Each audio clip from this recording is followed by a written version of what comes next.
Hello, everyone, and welcome back to The Advisor. Before we get started, I just want to say thank you to iHeartRadio and Dr. Bradley Nelson for your sponsorship. Today is a really special day.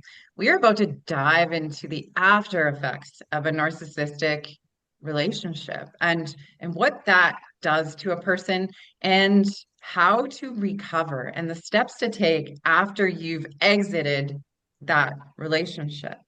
So, joining us is the newly published author of Jekyll Can't Hide, Jodi Pavlock, and she has a series on our channel. And over the past 5 episodes, we've really dug into her story and her experience with her narcissistic husband, who put her through so much trials and tribulations, and she finally broke free of that. So, today we're going to talk about the next steps. You're out of this relationship, and now what? And joining us is her therapist, Janet Viggiano, who is also going to talk about the importance of, we can't do this alone. Once you're out, now what? And she's going to walk us through some steps that we can take to recover from this trauma, because it is a trauma, and we need to know how to get better. So, to all our fans and our audience, please do not forget to like and subscribe before you leave today. So, Jodi, it's really good to see you again. And Janet, thanks for coming back. Thank Definitely. you.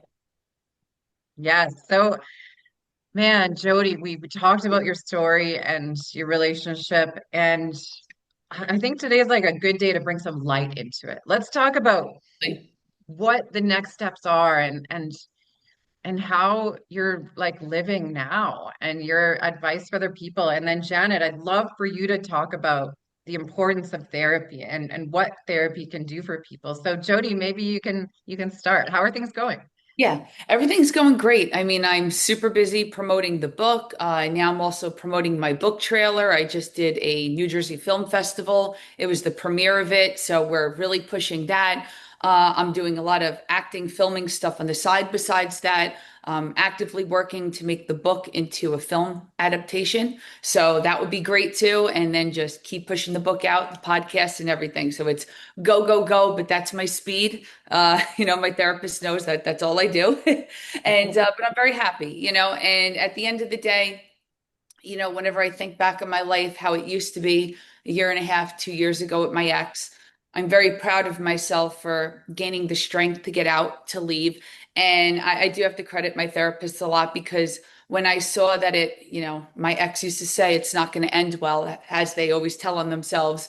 When I saw the writing on the wall that it really wasn't going to end well, I seeked her out. And, she's a specialist in narcissistic abuse. And I was explaining to her, and I went back to him a second time, all the signs, the red flags, and how I was very uncomfortable. And I knew it was coming to an end, but I needed somebody to hold my hand through the guidance of this is normal to feel like this. This is okay. You have nothing guilty to feel about. It's okay to let go of somebody that you still love.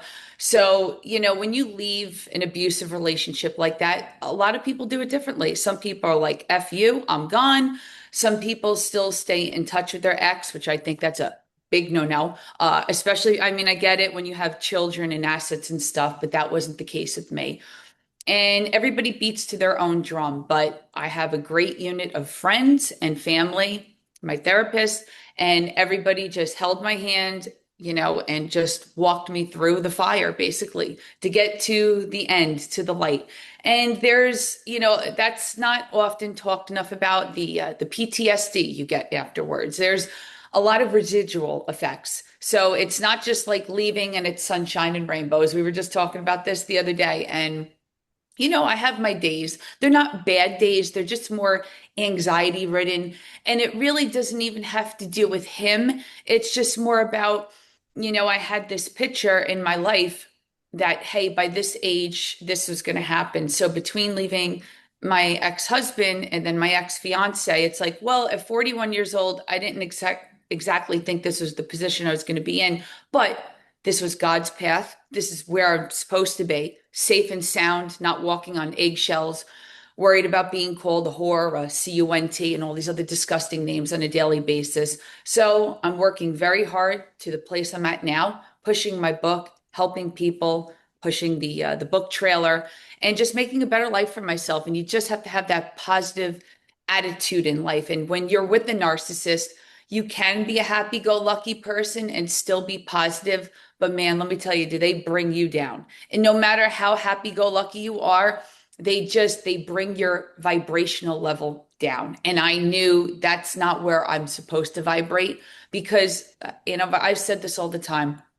I really believe narcissists are like they're evil. They really are to the core. All the stuff that I research, and everything that I read and I show it to my therapist a lot of times, they really are like demonic because normal people don't go around hurting people like this, ruining lives and just belittling and just everything else that goes along with it. So the more I read about it, sometimes you need that little boost, like, wow, like if I was still in it, God forbid I could have been in a body bag. You don't know what happens with these situations because they are unhinged.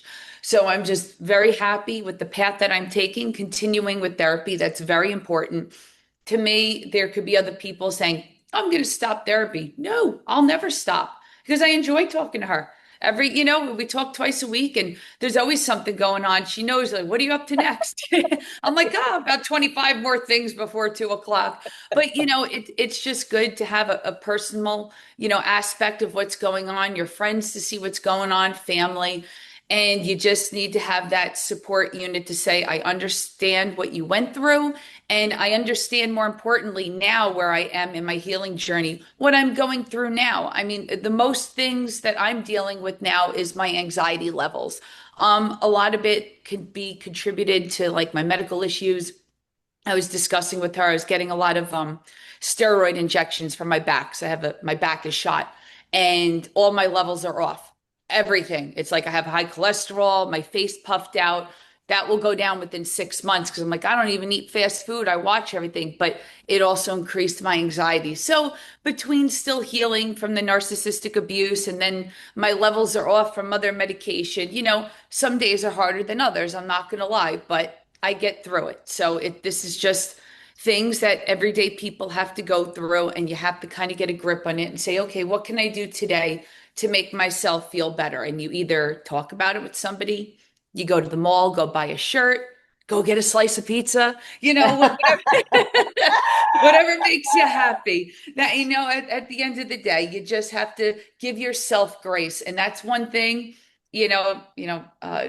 Viggiano always tells me, give yourself grace. That's one thing I don't do enough with myself. I don't give myself enough credit for how far I've come in such a little bit of time and how much I push the grain and push myself. And one of my famous lines I always say, you have to be comfortable in an uncomfortable situation. And let me tell you, I do it every single day of my life. It doesn't have to always pertain to the book or healing from him, but some way, some shape or form, it is tied to him. And I just keep pushing along because, there's plenty haters out there that want to see me fail, and I'm here to prove them wrong.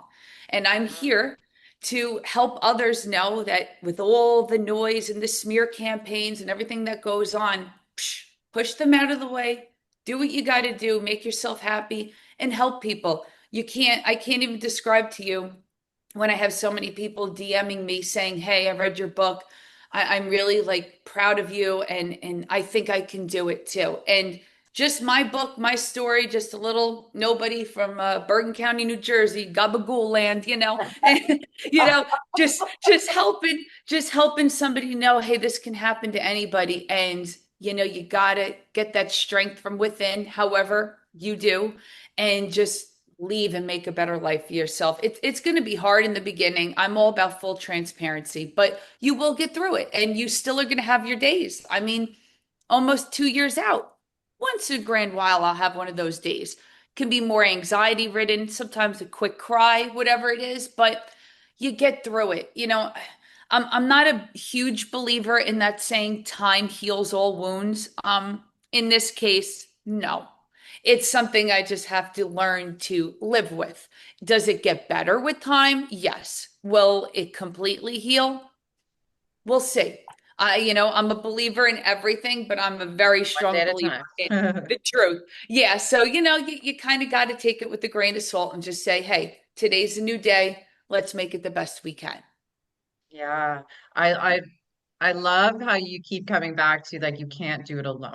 And I think that's really, really important to say out loud. And that's where Janet comes in. It's like if you go through a trauma and you try and take care of it on your own, you're never going to have someone validating you. So you need someone who knows a little bit more than you, who can Yes. bring you, ground you, bring you back down to earth, whether it be a therapist or whether it be an animal or whether it be nature, but you can't do it alone. And I'm so like sick and tired of this, the way that the world is right now, pushing people to be fully independent. Oh, you have to be Yep. fully independent to be free. It's like, yeah, you can be independent and you can do things on your own, but you still need community. You still need people to help you to get to the next level because we're all going to go through stuff. We Yeah. all go through stuff. And you're right, like unless you face the things, you're not going to start healing. Yep. So when Janet, when did Jodi come seek you out? And do you remember that first conversation? And how have you guided her from that day? That's a great question. I don't know, Jody, I'd have to check the notes on that, but I would say about a year and a half, if I had to I, just a guess. year and a half. I think no, I think it was about 2 years because it was. I think I 2 years seeked already? you. Yeah, it will be in December, so we're kind of right in Okay, between. It was okay, the first okay. time I left him with granny panties. With that all happened. So yes, Oh, right, the first time you left Frank. Yes, yes, yes. So, as a therapist, we do want to help everyone, right, that we can. And validation is important because, as we've spoken about, these narcissists are really talented. They are manipulative. As we talked about gaslighting, and it makes you think that it's you. So you're constantly in this fight or flight. You're constantly dysregulated. You're hyper vigilant because you don't know how they're going to act, which one is coming through the door. So with Jodi, I really, in the beginning, I wanted to listen. I wanted to understand. I wanted to get how she was feeling. So I guess I have been with you pretty much from the beginning of the beginning Frank at and the end. and the Yeah, beginning and yeah. the end, which is kind of nice. But I think, this topic of, well, of course, narcissism, but then recovery, is that people don't really understand it completely. They think they do, but the recovery is really difficult. And It is. Jodi, I've said to her so many times, you got to give yourself some grace. Yes, you You do. need to be patient with yourself. You need to talk about it. And Jodi has a great support system. Um, Maybe one day she might want to be a part of a support group because I think she'd be wonderful in that. And I think that would be really helpful because you're actually talking to people that have been through it. Yes. So, and you get to voice what you went through and get to see the different things that they happen to have to endure. So I think a support group is really effective. I think the reading that Jodi does, I mean, she wrote her own book, the reading, it's you're sometimes you're saying, like, even when you're reading it, oh my, really? But it is real. This stuff is real. How Yeah. they do it, they do it. They're not born narcissists. We're not born that way. No, they're definitely not. Environment starts, things happen, but unfortunately, they it's a very small percentage of narcissists that can get over it. It Hmm. takes years and years. So Yes. for the survivor, as Jodi said, is the first thing is no contact. And how many times, Jodi, I'm like, no, no, not little bit, not block, done. Like, Done. no contact. Don't read what they're saying. Nope. Don't answer what they're saying because what are you doing? You're fueling their fire. Absolutely. That, That's what Any it is. energy you put out towards him is energy. Yeah. Like it's like even if you think about him, that means that your energy is going towards that. So I know it's easier yes, said than done, but Oh, it is. It is difficult. Look, any breakup is difficult, right? And no and matter there's a what, mourning yeah. process, right? And there are stages of a mourning process. We call it dabda because in the beginning we're in denial. Like, is he really? We'll put it in narcissist. Is he really a narcissist? yeah. Did I'm that angry actually how happen? I'm. Yeah, like was it me? Did I imagine that? Oh, Did I yeah. I imagine that, right? I Yeah. mean, did I imagine that? No, well, maybe, or. maybe we had a bad day, and we make these excuses for them. Yes. And until we come to the last stage, which is acceptance. And it Mhm. takes a long time. It's like a death because it's a death of a relationship. And I think Mm. you need to have people around you. I mean, I, in my opinion, I'm biased. Everyone should have a therapist, their person that they can talk to, that's confidential, no judgment. We leave our judgment by the door. We kind of say that stuff all the Yes. time. Leave your Yes. bias back there. So I think that, having a therapist, self-care is critical as well. How do I take care of me now? Because you know what? Like, especially with Jodi, she's been taking care of him for how many Gonna years? say she took care of a large child for a very long time, and Very you large pushed Very child. yourself long away. time. Yes. Yes. Very, very Yeah, long time. And, she loved him, and you fall in love. Like, we can't really decide oh, I'm going to fall in love with you. Okay. yeah, you're Good right. luck if you It can do just that. It just happens. And I wanted to ask your thoughts, Dr. Viggiano. I know we're not playing them, but when I found those voicemails on my phone because they were blocked, what was your initial reaction when you heard the great chair incident and then the messages after I left him saying he loves me, but then I'm a CUNT? What was your reaction to hearing Yes. the voicemail, hearing the evil come out of his voice? Yeah, first I just want to say I'm a psychotherapist. I know Jodi always calls me like her doc, Yeah, but I I am a always do. psychotherapist. So, um, well, when I heard them, the So first thing I said to her was, explain the voicemails. These were two voicemails you found on your phone after the fact, or when were they sent to you? Just so that the Uh, audience knows. One was because I blocked him that weekend. That was from chapter 15, the Great Chair Incident. There was a couple of choice messages, but I sent one to Janet to listen to. And then the other voice, there's a couple more, but then there was another choice one he left a couple of months after I left him for good the second time when he's still with granny panties, but he was saying he loves me, come back. And then called me every name in the book while he was drunk, belligerent. But I just wanted her input on the "Oh, beautiful messages he left while I was with him and after I left him. right." And Yeah, I so did, Janet, go can you ahead. tell us from your professional viewpoint, like where those came from, and yeah, your thoughts on that? I'm interested as well. You know, a narcissist can't handle someone leaving them. They need to do it. They need to leave because their Right. ego is crushed, right? That's why Ooh. they always have to have a supply. They have to Mhm. have a backup. So we have Granny Pants, and Frank, he didn't want Jodi to leave him. Whether he truly had feelings, I don't know if we'll really know. I know Jodi doesn't think so. Um, he wanted his cake and eat it too. That's what he Yeah, wanted.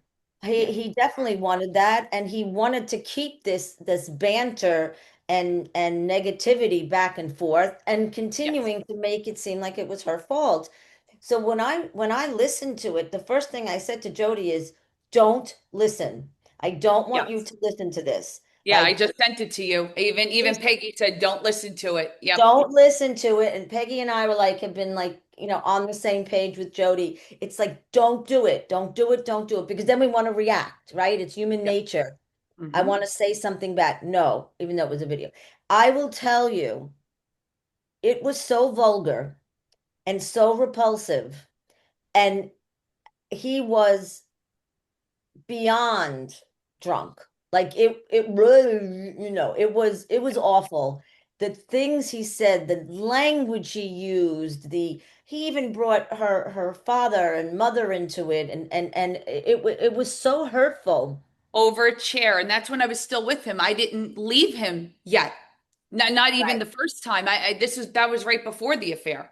So that was the chair incident one. I was just blown away. A big fight over a chair. Over a chair. It, And him no saying, life. right, Jodi, like he was, well, you didn't listen to it, but so what part of it is this chair thing. He even said in one of his vulgar videos, I mean vulgar, I wouldn't even use the language he uses, No. but he Yeah, wanted, that's why we couldn't play them on the show because yeah, they were Yeah. it's so vulgar. vulgar. So vulgar. I mean, I don't know if I've ever heard that type of a language to a woman. I mean, it's Yeah. just absolutely like get out of my life. But Guys, go read chapter 15 to understand that's more about the right. Oh, chair yes. incident. It's a whopper. It's a whopper, but continued to say to Jodi in this video, he doesn't know, she didn't listen to it. All you needed to do was apologize. All you needed to, oh, That's what he said? again, that's what he said. Oh, If wow. you would have just apologized, everything would have Jeez. been fine. Meanwhile, Oh, he made it a this makes me want scene. to puke. Yeah. Oh yeah, I was sick. It's funny. I think I did say to Jodi that I was sick to my stomach That's when how I I read feel it. right now. The Yeah. thought of someone, the thought of other people out there that are dealing with people like this right now that feel trapped and they're like, what did I do? And oh, I feel sick. If and it's a tough one. And you know what they say? Run for your life. If you dig into reading about it, what's the advice? Yep. Run. But they're so good. They know how to manipulate you. Yeah, And so what was the second voice clip that she mentioned? He was all of a sudden, Yeah, now it was love. yeah, that was like after I left him a couple of months later. He was still drunk. He was nice. And then I think she said he got really nasty, but still with the vulgar, it's vulgar, yeah, it was nice and then nasty and I then this. love you. We I kept love, saying I right. love you, but then you're a CUNT and knock Yeah. it off. And it's like I had blocked him for months and she was like, what the hell is this? And but they narcissists always want their exes in the back pocket. And I'm the only Yeah. woman in the history, And when Frank. they drink, all of a sudden they have the courage just to send messages. They're actually like little children who are terrified of the world and they have zero confidence. So Yes. as soon as they start drinking, then they're like their defenses go down and then they have Yep. the courage to send that. But like imagine that. I've gotten many messages from exes when they're drinking, and then I'm like so Mhm. confused by it. But Yeah. alcohol really takes that away. It But yeah, does. narcissists It are does. actually so incredibly self-conscious and they have zero confidence. They need validation. They need gold stars for everything they do all the time. They wake up Stroking. in the morning. Yeah. They need constant Yeah. stroking. And the interesting thing about it too is that they tend to be attracted to women. Well, I'm saying women because Frank's a man and Jodi's a woman, obviously. But they want someone who's, attractive and has something to offer and because it makes them look good. People think, oh, they go after like a wallflower so they can really control them, but that's not what they tend to do. They No. want someone that is Like like Jodi is like successful and beautiful and empathetic and honest and exactly. providing and cooks well and feeds Yes. you and loves you. Yeah. They want it all. They want it all, and it takes time. I'm dealing with a client now, and I've known her the same amount of time as Jodi. And from day one, she was dating someone that I didn't think was a narcissist. I didn't. I met with him a few times. I'm like, no, maybe some traits. But then started dating someone else, and I was like, I think he's got all the characteristics of a narcissist. Anyway, I think she's starting to see it now, and this is sort of an evolving like every day. And she sent me a text this morning about it, and she needs to start now the recovery. She needs to start saying, I need to take care of me. I'm important. I'm loved. I'm worthy. And then manifest all of that. But be patient. I think the biggest thing with recovery is your support group needs to be not a group, your support of friends needs to be supportive, caring, empathetic. Yes. And it's going to take a while because it's trauma. It Mm. is trauma. But know that you did the right thing. Know that you just saved your life. Yes, for sure.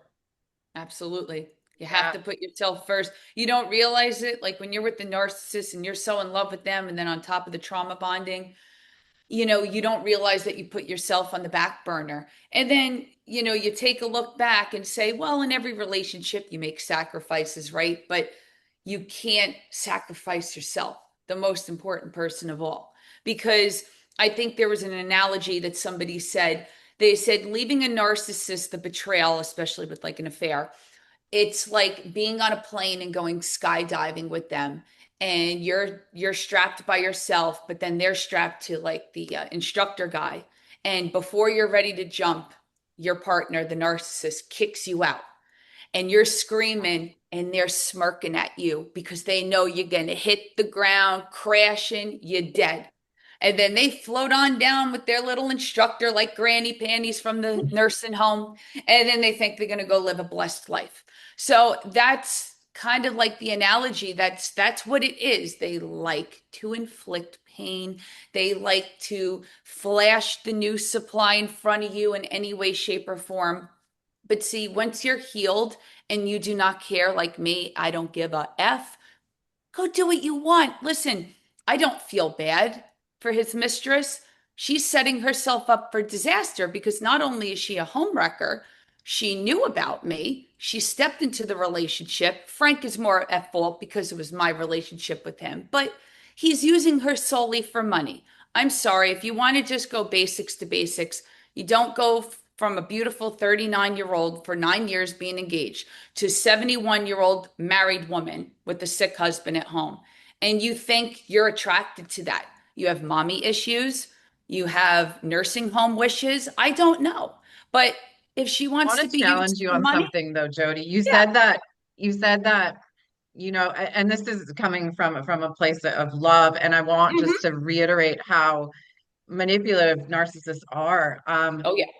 If he is so good at what he does, Yes. in my heart, I don't blame that woman. And I don't feel like it was even her choice. I feel like he would have reeled her in just like he did you. So I have a lot of empathy for her because I feel like she's just as like confused by it all. I know she had a knowing, but narcissists have a way of getting into people's minds and controlling them and saying like, don't worry about it. It's fine. Like for all you know, he probably told her that you were okay with it and you wanted a relationship too, like there's always the story. So I actually Yes. feel really bad for her in this moment. And I really hope she's okay.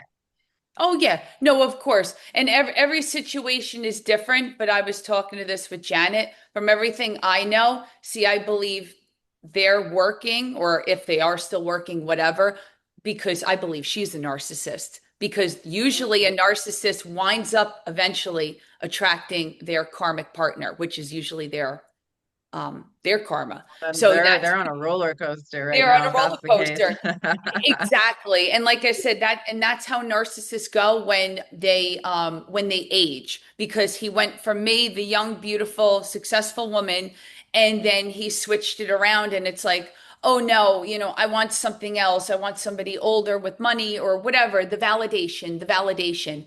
But they have this, like I said, the charisma. Even when they get older, they have the way of manipulating women. And I know there's been other women in between.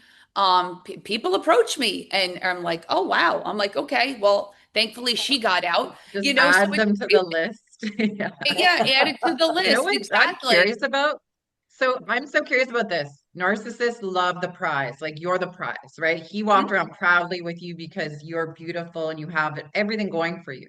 So why is he able to now be without the shiny object? Because someone, no offense, like a narcissist like beauty and they're very ego based. And I'm not Yes. saying that this woman is not beautiful. I'm just saying like that's not typical. Or is it Well, typical? it's Janet, can you speak to that? That's a tough one. yeah, I, I think like what I said before is that they look for someone who makes them look good. Hmm. And what the switch was, I don't know. They honestly, I couldn't tell you what switch goes off, and then all of a yeah, sudden they need someone else. yes, I mean, I guess the thing is they just always need a backup. Hmm. And Jodi was pushing back on him. She yeah, wasn't saying, okay, this is fine. Have this girlfriend, have this. She was causing him a problem because he Mm, wasn't getting Correct. what he wanted anymore. Yes. So let me get someone new who's I'm going to be able to fool. He couldn't Yep. fool Jodi anymore. You know what I mean? He couldn't manipulate her. He was still hurting her, but Yes. he, so let me get someone new. Hmm. And wow, look at this shiny toy I have now. Yes. And still hoping why am I saying that? Can you cut that? Jodi. um, he thought Jodi was sticking around. He did not Correct. think Jodi was leaving. No. But so let me get a new toy. I still have my old toy. So she blew his mind. Oh, Hmm. so And then now if he leaves the new toy, it's going to make it look like it was just a ploy to mess with your relationship. So I feel like he's almost stuck in that because he's got to prove something. Does that well, make sense? Like he's almost like, if In a I sense, leave her now, then Jody's going to be like, oh, Jody's on to me, so now I have to fool her even more. Like yeah. I In know a what he's thinking actually, in a really weird yeah. way. In a sense, from like, because nobody knows him better than I do. From everything I read about, especially an aging narcissist, because he's approaching age 60. Um, he would always tell me from the beginning, babe, I'm not with you for money. And back then I was only a school bus driver. No, I didn't make much money, but I loved my job. I had great Cadillac benefits. My migraine medication's $850 a pill I take every day. My insurance covers every dollar of it. Thank the Lord I have that. That was the main reason why I kept that job. And I worked overtime and everything. But as time went on, a lot of narcissists, if you did not know, are obsessed with money. And my ex would always go around saying, he's a millionaire. No, he's not. He's not anything of the sorts. Did he do well for himself for Bergen County? Okay, pretty good. Now, if he didn't have a Coca-Cola problem, if he didn't have a alky problem, a gambling problem, then he would do okay in life. But since he has gotten worse with all these things while it was towards the end of the relationship and then afterwards, from what I've heard, now he needs a source of supply, money. And that's what Granny Panties supposedly has, moolah. And that's what is the root Okay, of that all makes evil, sense. people? Money. So that is what I believe the driving force is. But you know what the funniest thing is? See, God works in funny ways. Once I left him about 2 weeks before I did the second time, I met my business partner and he changed my life for all the better, giving me so many opportunities with real estate and then with the book. So I would I wouldn't have been given those opportunities to be in a better financial position and do better for myself because God had to remove my ex first before giving me the opportunities because he would have known he would have sucked me dry and siphoned me for every dollar I made. Because at the end of the day, they don't love, they use, and money is their fuel. Yeah, mhm. amen. I'm so glad you're on to so much bigger and better things. And I Oh, agree yeah. with Janet. I really see you being a mentor for people and helping other people and showing them the way through your experience, what you're doing with your book and Mhm. everything that you're putting out there and by sharing. So Janet, what is like, what is your advice to someone out there? When is it time to speak to someone, or what are the first steps in recovery?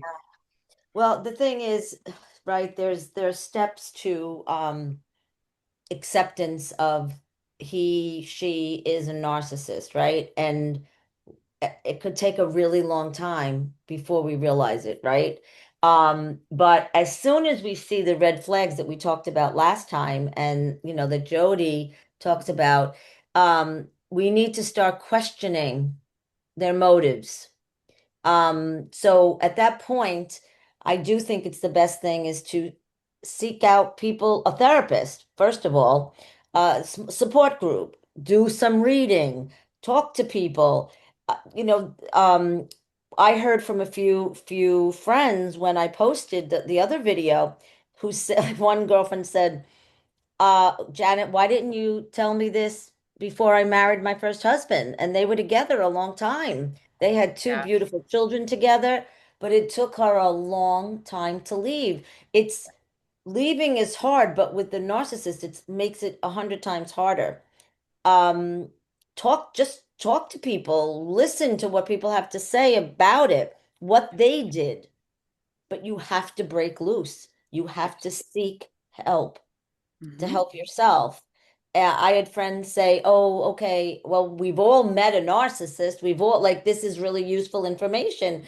And I just think that the more we talk about it, whomever knows a lot about it, whoever's experienced it, needs to keep communicating so the people out there start to say, "Oh, red flag, another red Right. flag." I can relate to that. Whoa, right? People get that wake up call.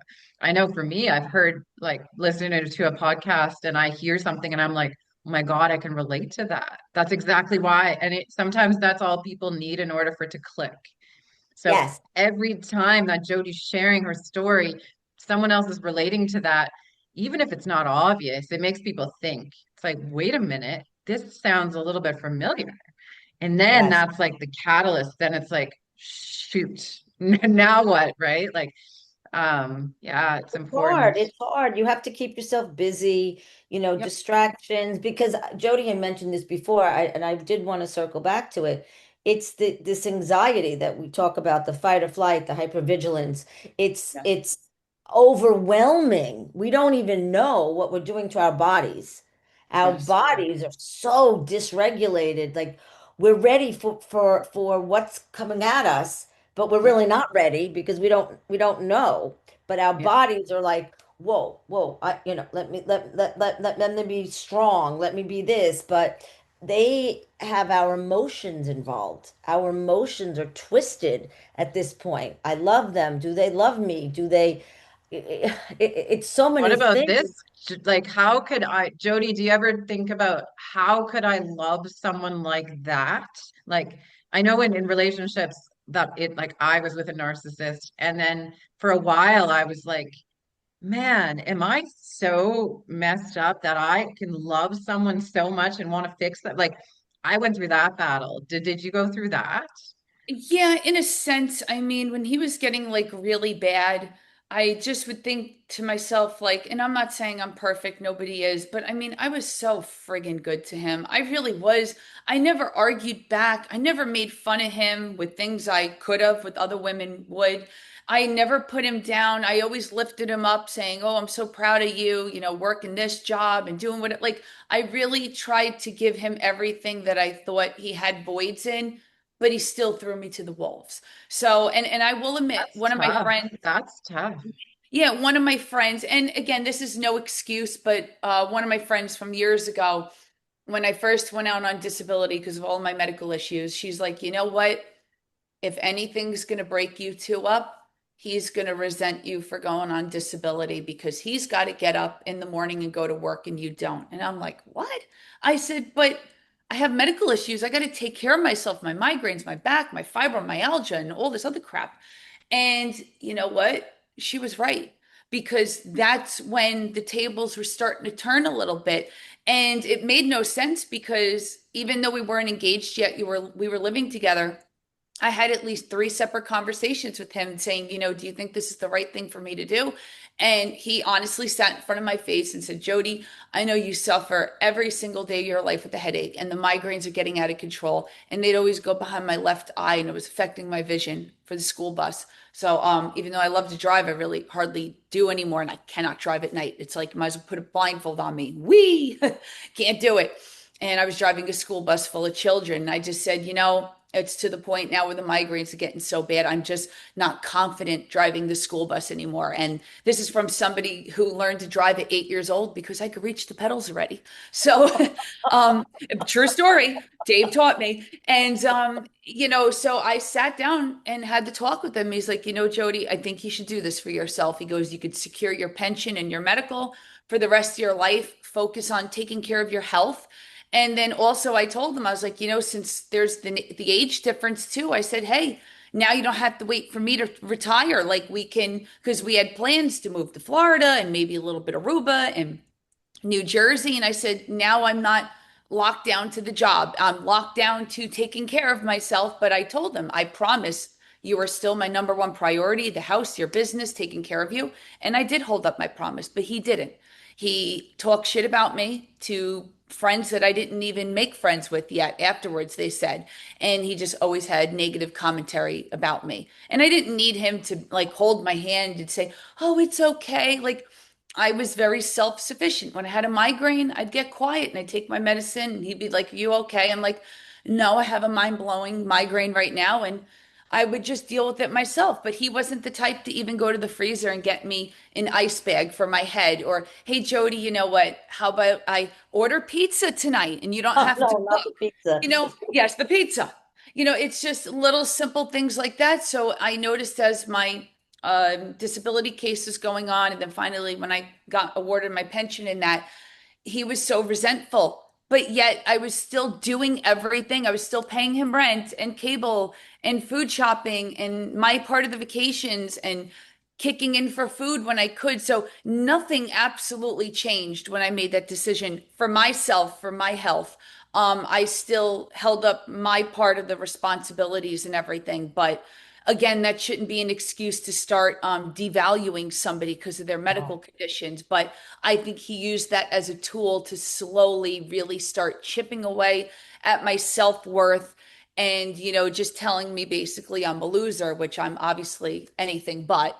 So, it's just these things that they do, unfortunately. They say they're going to stick by you and they don't in your times of need. But when they Yeah, need totally. You you, have a migraine, he's going to come in the room and turn the light on because he That's doesn't right. have the ability to understand yeah, any of it. So it's yeah, about him at that point. If you're yeah, laying down because you have a headache, Always. then he's not being like looked after. So then he's resenting you because you're looking after yourself, and then he's going to turn the light on. So exactly. it's all it, about it, them.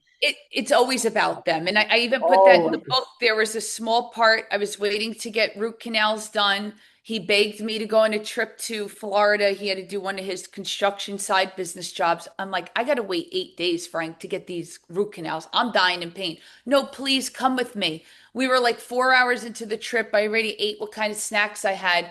And he knew I had to take a full meal to take my Excedrin on top of the migraine medication. I said, "Please, Frank, just stop at Wendy's. I'll get you a cheeseburger, whatever you want. Well, it'll be 2 minutes. We won't get off the path." Do you know he told me no, and he would not stop for another 4 hours? So he purposely did that, and it turned into a full blown migraine for like the next 3, 4 days, the whole Uh, Florida trip back and forth. So it's these little undermined things they do because they say don't ever get in a car with the narcissist because that's their playland to control because you can't get mhm. out. You're Can't get stuck in the out. chair. Duck and And roll, duck and roll. duck and roll. Yes. That's it. That's it, man. I should have just Oh, took the wait a I'm wheel minute. just and just Is picturing it floored him it with on my the long highway, legs. like, I'm out. is it I'm duck and roll? I always thought it Duck was and tuck and roll. roll. I thought it was tuck and roll. Oh, duck, tuck, Duck. and I roll. might don't be a know. Get it Canadian, out. might be a Canadian version of saying it. That's it. I know I screw up all cliches. But I just Okay. want to say before I go is Yes, that thank you, Jodi. I of I course. I think about you. I know how hard you've worked. I know you still struggle, but you're out. You're free. You can Yes. have your life now. It will take time. You have to Yep. continue to be kind to yourself and Absolutely. know that this damage didn't happen over 10 days. It happened over almost 10 years. Correct. So think about that. That's a long Yes. time that you were getting beaten down and you know it's just horrible. Everything he did was horrible, and I do believe he was one of the more serious, I don't want to say psychotic, but the more abusive than Yeah. a lot of them. And you've come a long way, and what you're doing is wonderful. You're Yes. getting your message out there for people who don't know, and I think it's great. I think it's great. Thank both of Thank you. you. I Yes. appreciate you inviting me on, and we'll talk And there's a soon. there's a rumor that you might be coming back to do your own show. I am definitely coming back to do my own show. That'd be great. 100%. I am so excited. I just have to get through my LCSW exam, which is next month. Okay. And once I do that, and I'm a licensed social worker, that I can have my own private practice, will be the best time. And I look forward Amazing. to, and I'm going to have Jodi as a guest. How's that? Yay. Thank you. Yay. We'll have one of those topics that will be Yes. about narcissistic abuse, Yep. and we will have Jodi. Yes. And we'll And it's going to I'm be an excited. online pizza party. We're all going to have pizza while we do the show. We have That to would have be my pizza. gift. Next time we're That's- all having pizza. Pizza's my favorite meal. I could have It it is. 3-4 times a week. It's my Oh, I love it. favorite. Love I it. We have I to love order it it. from the same place. I'm in Canada, you guys are in the US, but we'll figure it out. That would be Absolutely. fun. That would be fun. Yes. Well, thank you both, and thank Yeah. everyone Thank else. you guys Yes, thank you for sharing this, and let's just keep getting this out there, and there's hope out there. Just got to hold There's on. hope. We got to love There's hope. ourselves. for sure. All right, Yes. guys. You guys, that was Jodi Pavlock and her therapist, Janet Viggiano.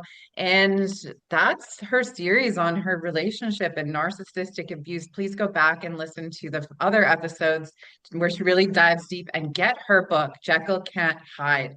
It is raw and real, just as raw and real as Jodi is, probably more raw and real, because she goes into detail about all of these scenarios that he put her through. So take care of yourselves, you guys. Go get help. Bye. Don't do it alone. Thank Bye, you. Bye-bye. everybody. Take care. Bye. Bye.